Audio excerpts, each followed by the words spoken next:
In almost 2026, almost 9 out of every 10 AI startup dollars went to companies in one country, the US. And most of that went to just two companies, OpenAI and Anthropic.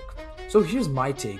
The line we keep getting sold, AI is the greatest equalizer for young founders, is true, but with a giant asterisk. The money tells a colder story than the motivational tweets do.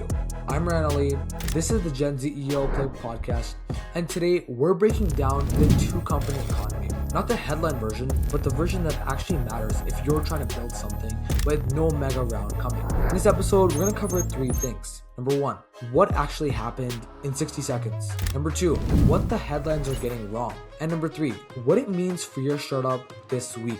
So let's get into this.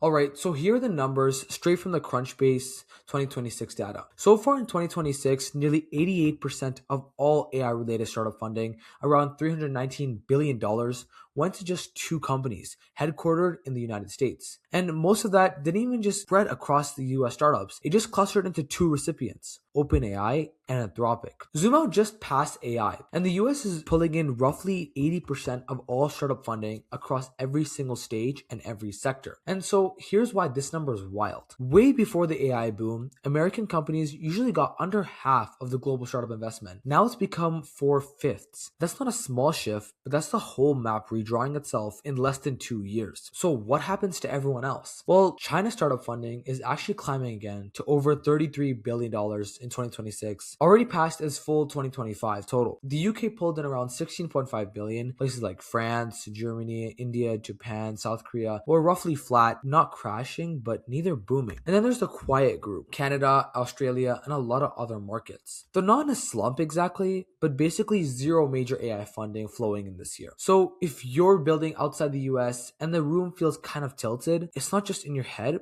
but it's in the data. So here's the real story now. And this is what the headline is missing. Two companies, OpenAI and Anthropic, are swallowing an ocean of capital. That part's true, but think about what a whale that big actually does and doesn't do. A whale eats in the middle of the ocean. It doesn't eat the whole ocean because it's too big to bother with the small stuff, but it's locked onto one race, and it leaves an entire layer of market completely untouched. That is the application layer, the boring vertical tools, the trust and the safety layer, the stuff that's too small or too unglamorous for a company burning billions to chase super intelligence. Quick pause. If this conversation is sitting with you, go ahead and subscribe to the YouTube channel. It's the easiest way to support, help keep the episodes alive, and join us on the journey. So here's the part I really want you to understand. Every time a whale moves, it leaves a wave of demand and distribution behind it that smaller, faster players can ride. So let me make that more understandable for you with a real world example from our last episode. When Meta bought Scale AI for over $14 billion, that's a bigger whale eating a smaller whale, a bunch of AI labs suddenly got nervous. They didn't want to depend on data infrastructure now owned by a direct competitor. So they went looking for an independent alternative. A tiny company called Merker caught that wave, and I talked about it in a previous episode. The neutral option, the one not owned by Meta. That single whale move sent customers straight to a smaller player. So that's the actual game for the rest of us, not the outrace OpenAI or build a better foundation than Anthropic, because you're not going to do that without $1 billion in a supercomputer. But you need to build in the wave. Everyone reads the door is 88% closed, but I read it as a map of exactly where the giants aren't looking and a list of every customer their next big move is about to strand. So why exactly does this matter for Gen Z founders? Well, I want to make this personal because numbers like $319 billion are very easy to zone out of. But if you're between 16 and 22, building in basically no capital, this data is actually clarifying because it kills a fantasy that was wasting your time. The fantasy that you were ever going to build, the fantasy that you were ever going to win by competing head on with a foundation lab. You weren't. What the concentration really tells you is where the leverage isn't. It's not in raising the biggest round because you can't. It's not in having the most compute because you don't.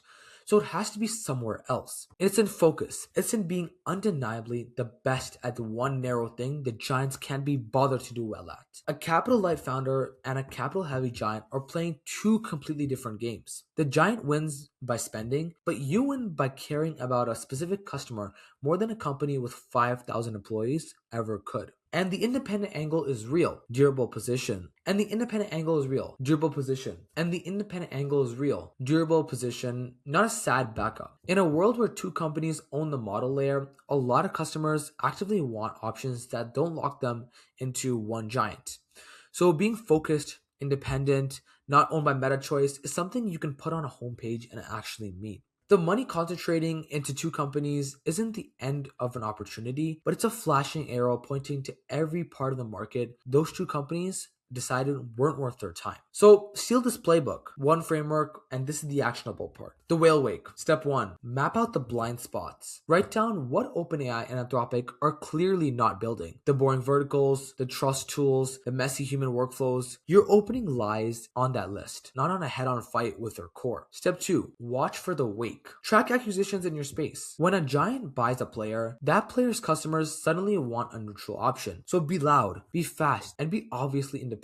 That's how Mercer caught the labs after Meta took scale. And the final step, step 3, win on focus, not funding. You'll raise less, so you can't be the sliper cheaper everything. You have to pick one workflow and one customer type and be the undeniably best at it. Depth beats budget when you can't win on a budget. Whale Wake isn't to compete with the giants, but it's to get paid off the demand the giants create and ignore. Almost 9 out of 10 AI dollars went to American companies, and most of them to just 2 recipients. That's not a reason to quit, but that's a map. The giants are too big and too locked onto one race to chase about the opening that you can chase. That money will eventually spill out of those 2 names, and the customer's next big move strands are your future. So the playbook for us is simple. Steal the systems that work. Whale wake. Question the great equalizer line. It's an equalizer with a giant asterisk, and the asterisk is the funding data. And build where the giants aren't looking, and be the obvious choice when their wake arrives. So if this episode helped you think clear about where you actually fit, subscribe. It's free and it helps out a ton. And tell me in the comments, what's one part of the AI market that you think the giants have completely ignored right now? The best answer is going to be featured in our next episode. Once again, I'm Ryan Ellie. This is the GenZEO Playbook Podcast, and I'll see you in the next episode.